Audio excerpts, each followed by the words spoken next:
Brandon Straka is here tonight, joins us live. Thanks so much for coming on. Tell us what happened, where you were, and what these people said to you. Sure. Thanks for having me, Tucker.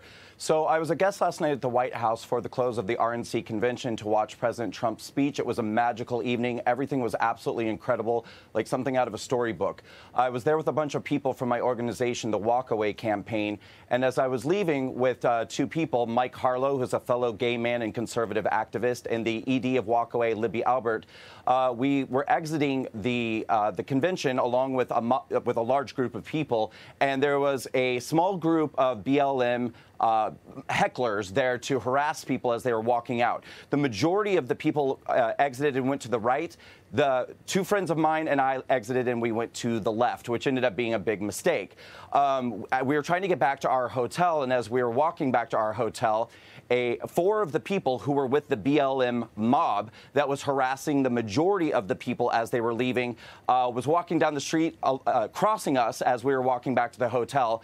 And that's when they started hurling homophobic slurs at us, anti-gay slurs. And then they walked up to Mikey Harlow, spit in his face.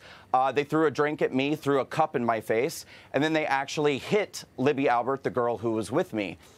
They called us the anti-gay F word about 3 or 4 times, as you can see in that video. And I have to tell you, Tucker, I've endured anti-gay attacks like this actually dozens of times in my life. It's been probably 10 years at least since something like this happened. What made this one feel really, really different was that this time the attackers get to portray themselves as the victims. Back in the day when we would endure homophobic attacks, at least the people attacking didn't have the nerve to say that they were the victims.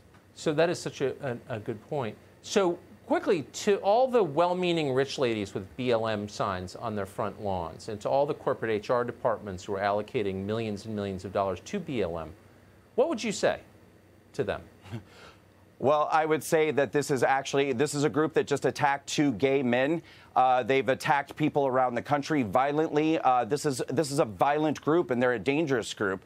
And if I just may say really, really quickly, too, because you brought up the Jussie Smollett thing and the way the media covered that, I would like to ask some of those in media, gay people like Anderson Cooper, Don Lemon, and Andy Cohen, do you have anything to say about the fact that 2 gay men were attacked last night by Black Lives Matter? Because you guys have been really supportive of this organization.